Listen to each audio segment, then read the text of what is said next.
ازيكم عاملين ايه الاخبار؟ النهارده هنعمل مع بعض الكنافه بالقشطه. رمضان خلص بس لسه حلويات رمضان ما خلصتش.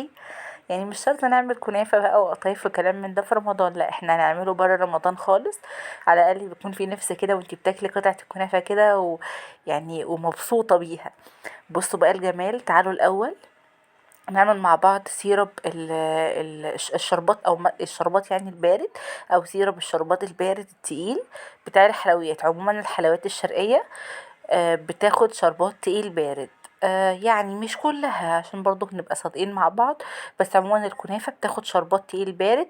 فهنا بحط كوبايتين من السكر اللي هو السنترافيش، وكوبايتين من المية في الحلة، وعصرة من الليمونة، ومعلقة من رشة من الفانيليا، وبقلبهم الأول على البارد وبعد كده برفعهم على النار يغلوا لمدة تلت ساعة. وبعد كده بقوم لما يبقى القوام بيتقل كده معاكي على النار، بقوم فضيه في بولة واحط معلقة صغيرة من السمنة او الزبدة الفلاحي عشان يدينا شكل حلو وترميق ويدينا لمعة حلوة وطعم حلو.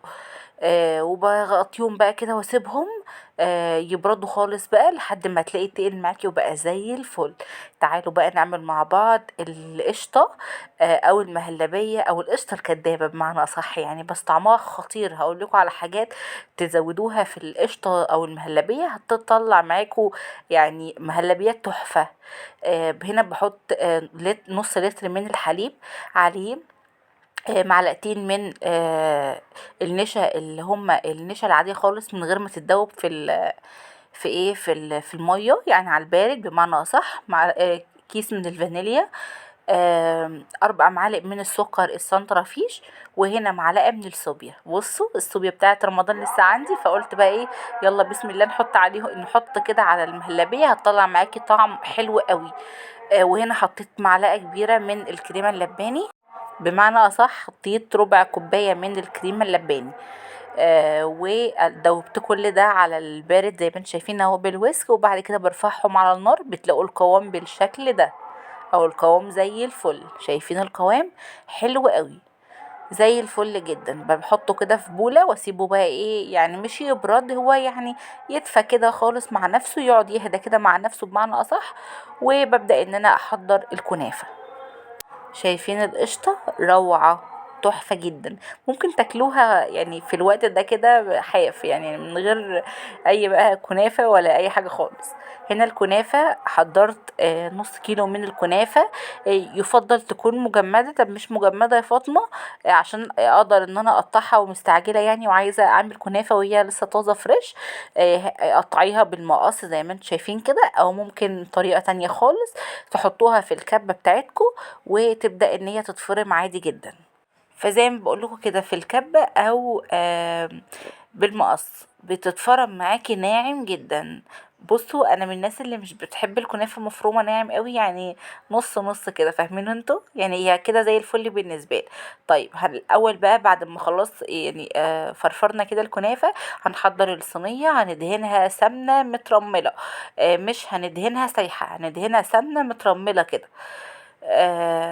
مرملة او مترملة المهم.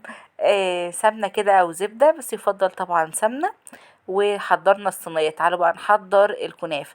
هنا نص كيلو من الكنافة بعد ما فرمته حطيت عليه معلقتين كبار من السكر البودرة او ممكن السكر السنترفيش الناعم. حلو كده، بقلبهم مع بعض. بعد كده بنزل بكوباية ونص من السمنة او اي مقدار مادة دهنية انتوا حابينه يعني، على حسب ما تلاقوا الكنافة بتاعتكم اتبست كده بالسمنة يعني. ممكن بقى سمنة على زبدة على زيت براحتكم يعني، اي مادة دهنية بالنسبة لكم تقدروا تعملوا بيها تعملوا بيها الكنافة. هنا بقى بعد ما فرفرت كده الكنافة بالسكر وبالسمنة، بدأت بقى ان انا انزل كده في الصينية براق كويس كده محترم حلو الى حد ما، مش سميك قوي ولا رفيع. راق من الكنافة كده يعني ايه، الديسك بتاع الكنافة لازم ويفضل ان هو يكون يعني الى حد ما سميك شوية. ليه؟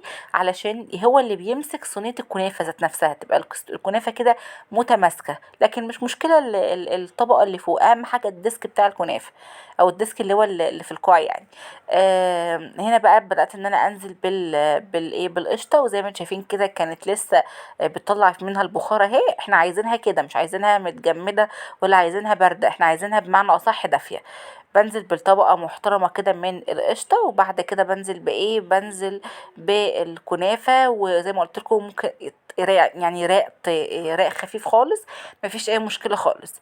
وببدأ ان انا اضغطها كده بالراحة، وبدخلها الفرن على درجة حرارة 200، بتاخد في الرف الوسطاني بتاخد لون من تحت ومن فوق. لو مخدتش لون من فوق بشغل الشواية وبتاخد لون من فوق كده، وبتبقى زي الفل. وهي سخنة بقى بننزل بالشربات التقيل البارد، واسيبها بقى تتشرب كده مع نفسها خالص لمدة يعني بالظبط 5 دقايق. وطبعا الكنافة بالقشطة بتتقدم سخنة، علشان بتبقى القشطة كده سايحة معاكي ونايحة في قلب الطبق. زي ما انتم شايفين كده سبتها تتشرب قدامكم اهي. لو حسيتوا ان هي لسه محتاجه شربات ضيفولها شربات، مفيش اي مشكله خالص. ولا اتبقى منك شربات عينيه في التلاجة في برطمان او في ازازه، بيفضل معاكي وقت طويل جدا. لاي نوع حلويات بقى شرقيه بتحتاجي لها شربات بارد. هنا زي ما انتم شايفين كده بعد ما قطعت الكنافه خطيره، مش قادره اقول لكم حلوه ازاي كانت. بصوا سايحه كده في نفسها. جربوها وان شاء الله تعجبكم جدا. مش شرط بقى نستنى رمضان الجاي بقى ان شاء الله ونعمل كنافة، لا اعملوا كنافة ودلعوا نفسكم كده بحاجات بسيطة. لو هتشتروها من بره فعلا هتشتروها بمبلغ خرافي دلوقتي في الوقت الحالي ده. فنص كيلو كنافة تعملي بيه صينية كنافة محترمة. يا رب الفيديو يعجبكم، ما تنسيش طبعا لايك وشير. اشوفكم على خير في رعاية الله، مع الف سلامة.